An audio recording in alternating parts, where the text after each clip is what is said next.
செங்கோட்டையன் இப்படி கட்சி கட்டுப்பாட்டை மீறி செங்கோட்டையன் டெல்லிக்கு போகலாமா?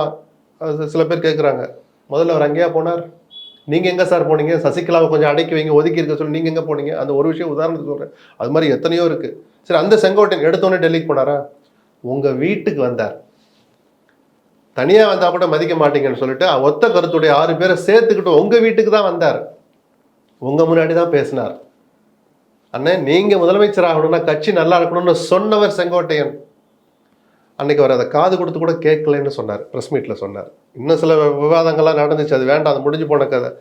சரி, அதை பற்றி பரிசீலிப்பான்னு நம்பிக்கையோடு காத்திருக்கிறார். செங்கோட்டையன் மட்டுமல்ல, போன 6 பேர், அந்த 6 பேர் போனதை கேள்விப்பட்ட பல லட்சம் பேர் காத்திருக்காங்க.